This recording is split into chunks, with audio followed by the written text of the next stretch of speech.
Well, thanks to Rippy, I've got a lot of time today because he tweeted the calls up to 1700. So that got me done early, which means I can do more of this shit show. And the scanner shit show is just wow.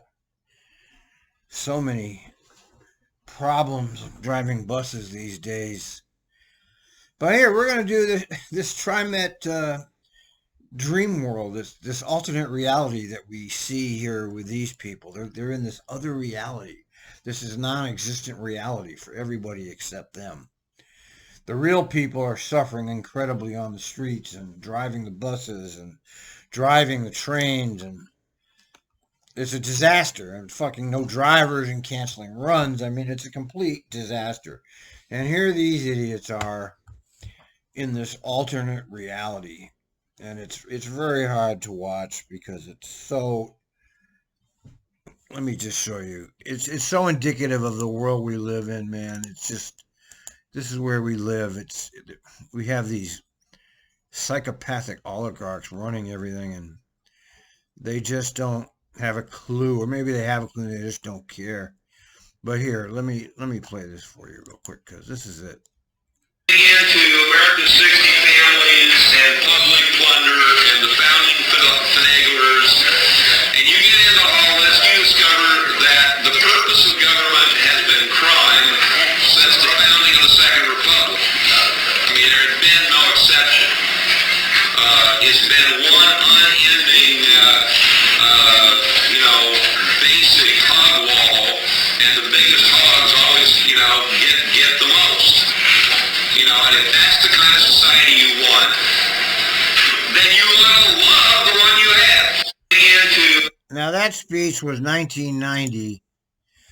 Ace Hayes is one of the great thinkers in my life that influenced me. And in 1990, he was talking about how there's never been a government that's not been corrupt. It's always been that way. Except now it's really openly seen. You see it everywhere. It's in the social media is full of corruption stuff. But now there's they've so disempowered the citizens at this point that they can do the corruption openly and in our face type corruption. And I don't really know what to say about it other than I'm just completely shocked that I'm almost 70 now, and the world is ending during my life. I mean, they've ruined the world with this COVID hysteria. They've taken this opportunity to steal all the money they could, have disempowered us with never-ending psychological torture, and the transit systems have been destroyed. And it's all by design. It's not some mistake. And then you have these idiots right here. They're going to talk about something that, well, let's hear what they have to say. But, my experience with these board meetings is nothing but frustration. And I just want to pull what's left of my hair out because God, are they clueless bunch of people. Or maybe they know exactly what's going on and just, like a good technocrat does. They just get their paychecks, have their nice lives, and forget the suffering around them. Be on a very exciting project that we are moving very quickly in. In the weeks and months ahead, TRIMET will be taking on a comprehensive analysis of all of the service we provide. What? You're interrupting the general manager. Don't interrupt him again. He's the czar. And how we can expand mobility and opportunity for more riders in our district. All right, already it's laughable because we people that are watching this have spent significant amount of time every day listening to this. Already know he's full of shit already. It's like 1 minute in. And they're a failed transit system. The only transit system that's not a complete failure is a CTA in Chicago. They never cut service and never cut staff. They're the only ones that rose to the occasion. All the other ones in this country have completely failed, including TRIMET. And in TRIMET's case, they didn't have a reason to do this other than pure neoliberalism, because fares were such an insignificant part of their budget that they really didn't need to do what they did. But they did it anyway, which shows you the kind of people they are. You know, nothing got cut over there except bus service. Okay, nothing. And bus service affects real people. So the people that got hurt were real people. And that's like a standard operating procedure with our government now. They hurt the people that need them the most. It's an effort that we're calling Forward Together. Today I'm joined by Tom Mills, our Director of Mobility Planning. Tom Mills has been there forever. I don't know who Grant O'Connell is. And Policy, and Grant O'Neill. Grant O'Connell, our Senior Planner here at TRIMET, who will give you an overview of the project and what's ahead. So Tom, Grant, take it away. Thank you, Sam, and good morning, Vice President Bauman and the rest of the board members. It's a pleasure to be here. As Sam mentioned, we are on the verge of kicking off a new initiative that you may have seen on your agenda called the Comprehensive Service Analysis. We are now branding that Forward Together, and that's what we will be bringing. They're branding it. That's called a sales pitch. Okay, when they say branding is a sales pitch. Just so you make sure you understand what branding is. This project to the public as Forward Together.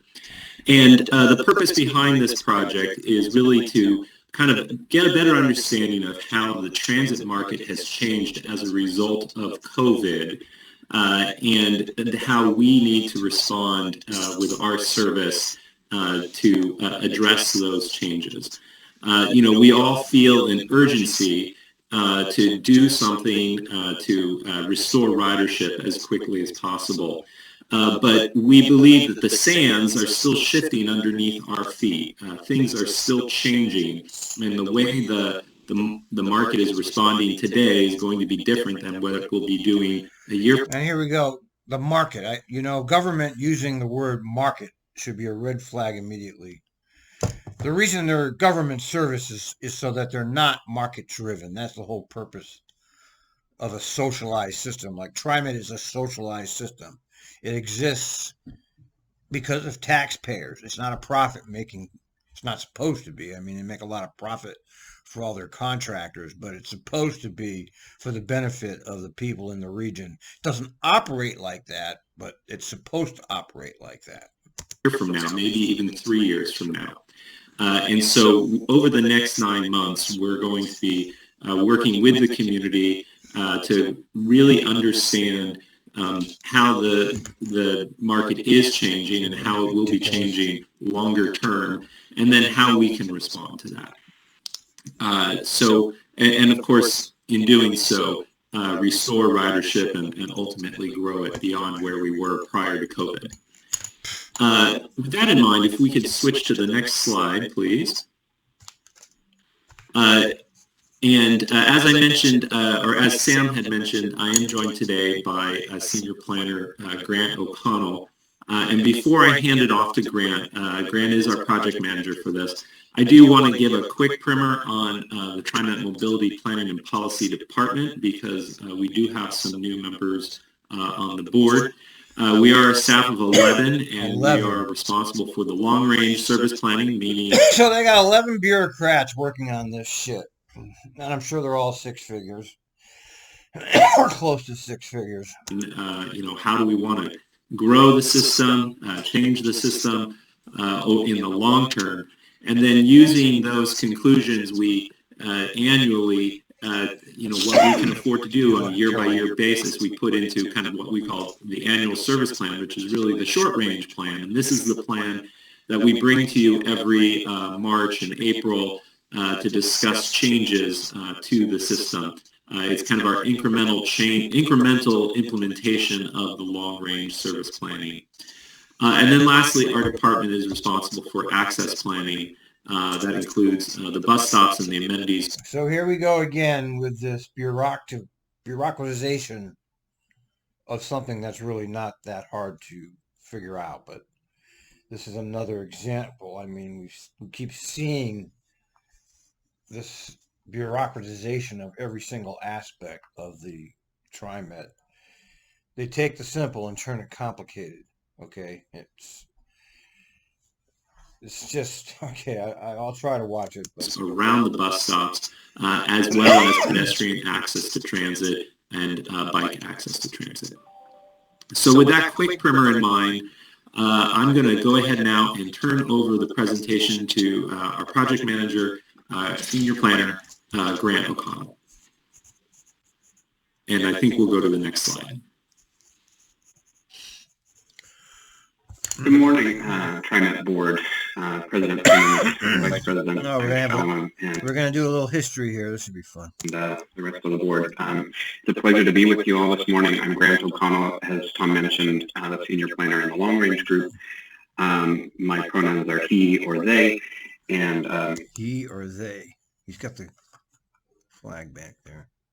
For those who maybe have impairments, I am a middle-aged white male with wearing a blue shirt joining you from my bedroom this morning.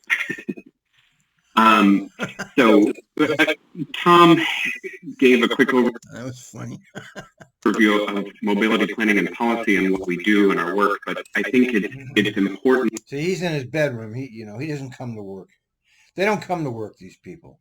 These are called elites. See, the COVID world order, the buses are packed to the yellow line, but they won't come to work. So you can see the contradiction immediately, that they're telling you to do something that they themselves won't do. All right, you got that?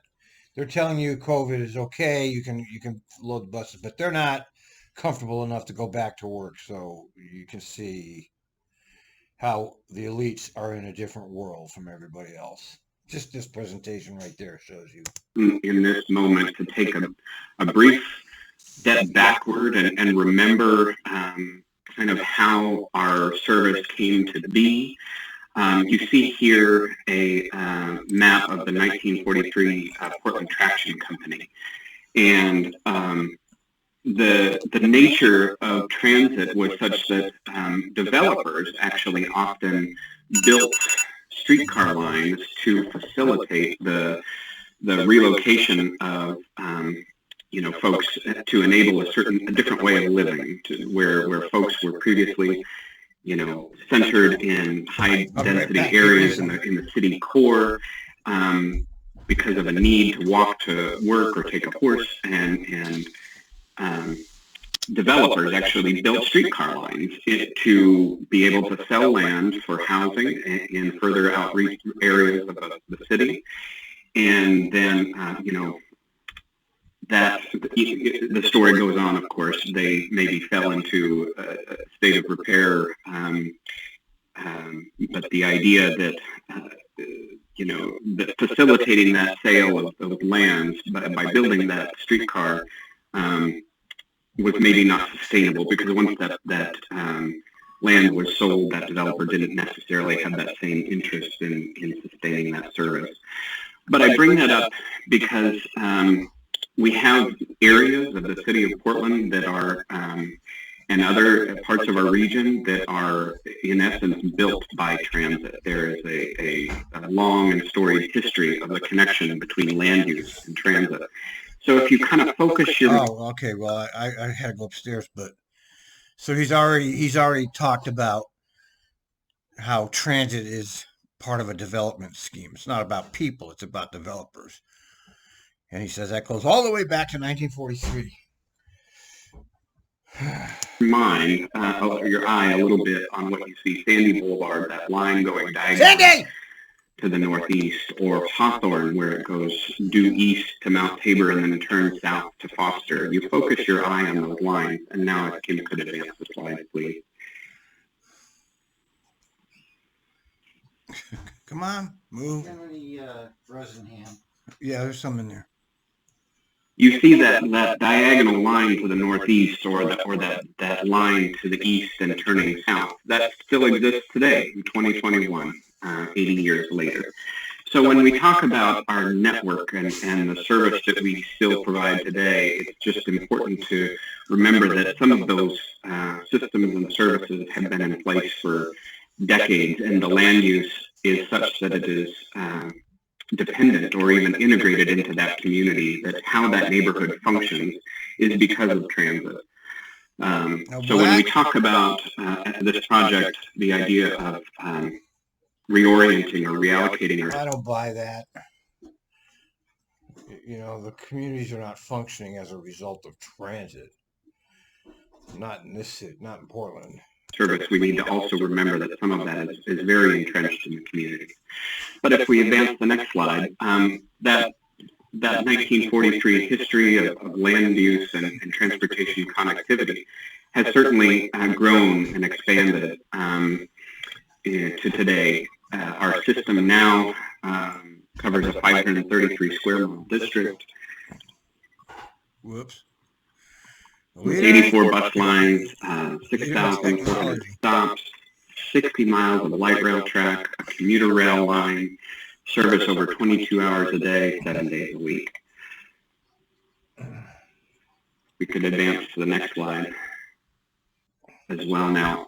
So an important consideration as we plan for TRIMET service is also how that service gets there and how the important employees, our operators, make their way to where they pick up their bus from one of our garages over. So what are we're getting a history lesson here, basically. It's just history lesson.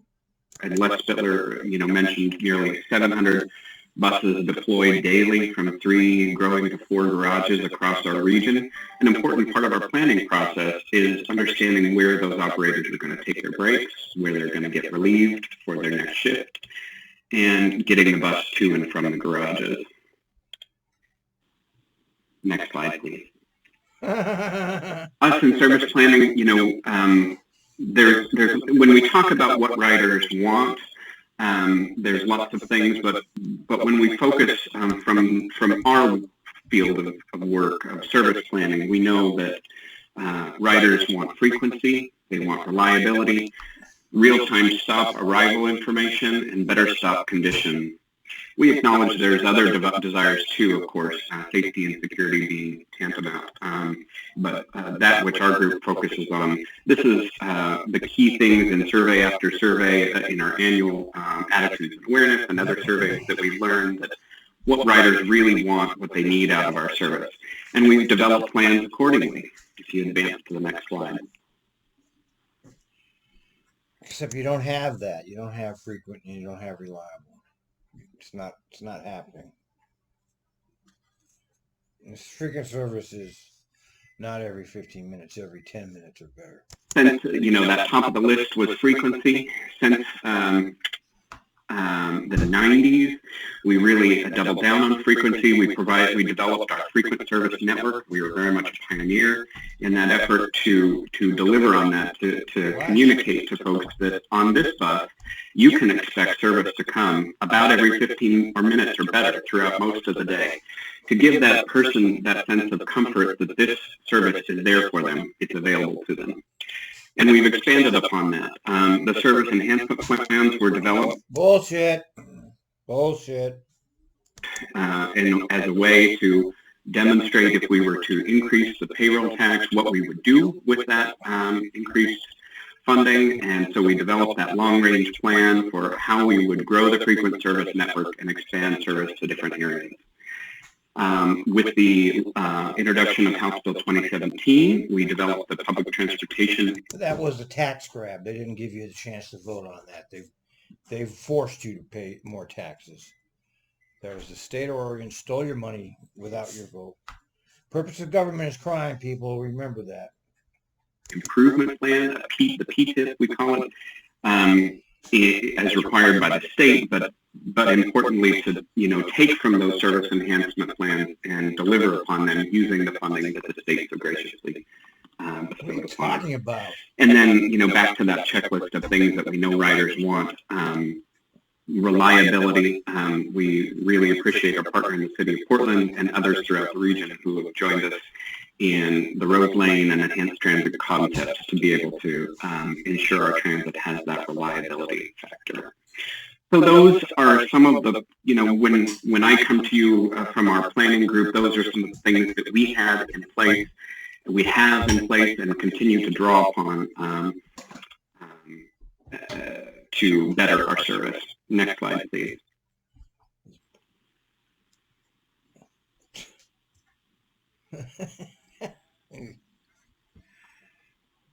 Our implementation process. So, when we have those plans in place, how do we know when to go ahead and draw upon them and implement them? Well, we do so by monitoring and being responsive to changes in employment, changes to development, infrastructure, and community needs. As Director Way and Director Edwards talked this morning about meeting with TIAC and CAT, about making sure that we engage with our advisory committees for that community needs bullet there. That process is integral to making sure that we're getting feedback on that which we're drawing upon from our long-range plans. Next slide, please.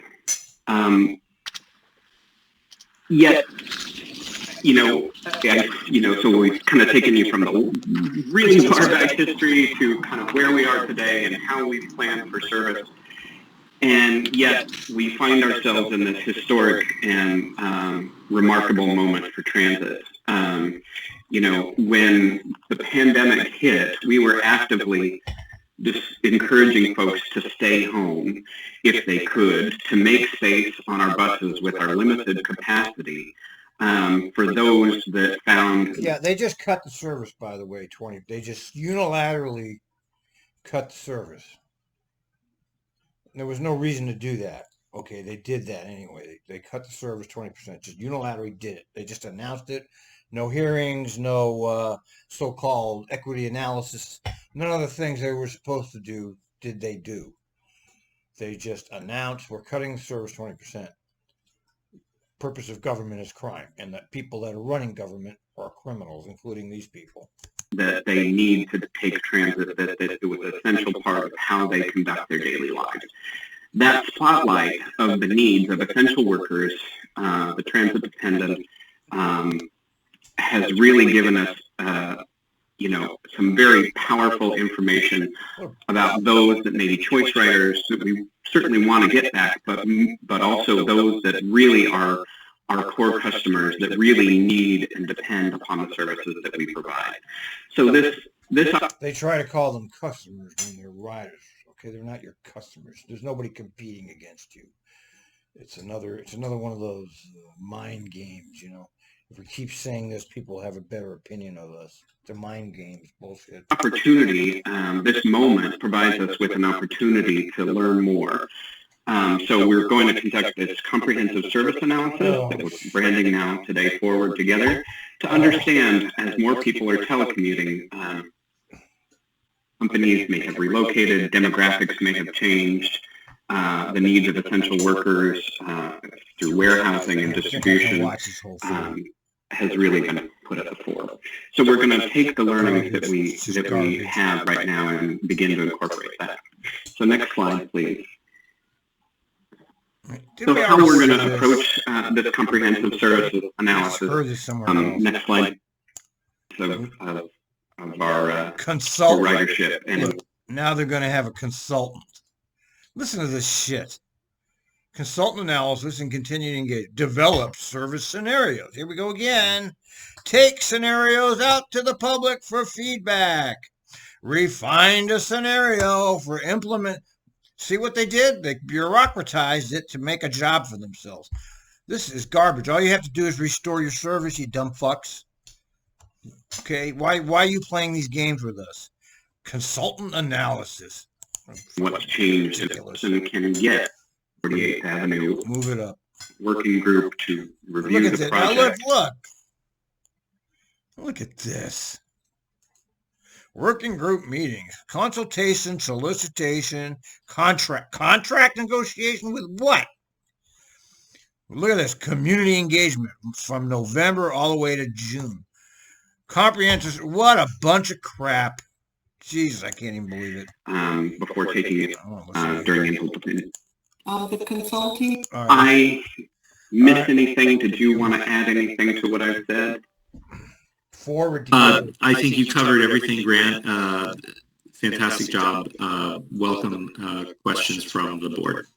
Yeah, let's see what. Thank you. Thank you, Tom and Grant. I'm back online, so I will look for hands for people who have questions or comments. And Dr. Lewis? Dr. Lewis? Thank you, President Simmons. Thank you for a God, here we go. very detailed report presentation I looked at a couple of days ago. I think it was Monday or Tuesday when it came on. And I do have a question. Could you share a little more information about the consulting firm? Yeah, there you go. Worked with them? Why are you getting a consulting firm? This is your pork barrel nonsense? I'm going to have to kill somebody if I keep watching these. They're going to get a consulting firm. They can't even find drivers, but they're going to get another consulting firm. You see, they just have money up the asshole over there to spend on crap. Before, and their historical background or their engagement in working in underserved communities, a little demographics about who they are. It was kind of not clear of, this is a huge undertaking. And so it would be helpful. It's a huge undertaking for nothing. They already know the service they need. They've already had it out there. They're trying, see, it's the Great Reset, TRIMET style. They're doing their own version of the Great Reset here. And along the way of that, they're sucking down as much taxpayer money as possible, as government always does. To know a little about the partnership that we're getting ready. Who are they? Fucking consultants. I guess for nine months, you said? How much you spending on Yes. So Jarrett Walker and Associates. Oh, Jarrett Walker. Then, it's Jarrett Walker, of course. The insider's insider. Yes, Jarrett Walker will conduct the analysis. How convenient. Subcontracting also with parametrics. They are about 10 years in the business. Parametrics. They've worked on projects. See, none of what's all that noise in the background here? None of this is needed, folks. You know that, right? All they need to do is restore the service they had. They don't need any of this. This is all waste. All of it. They're trying to do their own. They're trying to do a great reset, and it's fake because they already know what they need. They need to restore their service, but they've turned it into this giant pork barrel, which is what they always do, isn't it? Houston, Dublin. I know Director Simmons, Board President Simmons, has been to Dublin and seen that work there.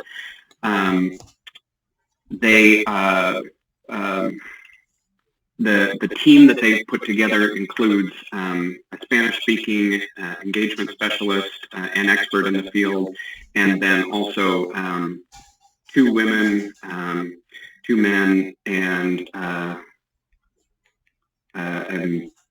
maybe 3 men. Yes, with Evan Landman. Yes.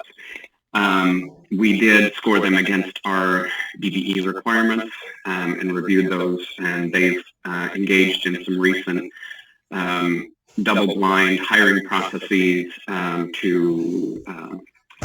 None of this is necessary. None of it's. This is a complete waste of your tax money. Okay, I just look what they're doing here. Look at this. They're trying to redesign the system they already had. Rather than just restoring the service they had, they're going through all this nonsense.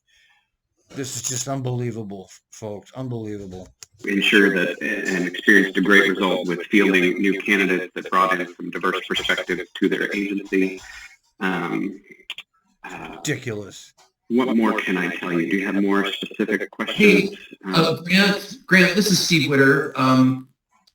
And Director Lewis, I wonder, Tom, Grant kind of zeroed in on sort of the specifics, but could you talk about Jarrett Walker in terms of a kind of worldwide expert? Yeah, he's a on worldwide this expert and- that you don't need, okay? We know he's a worldwide expert, but you don't need him.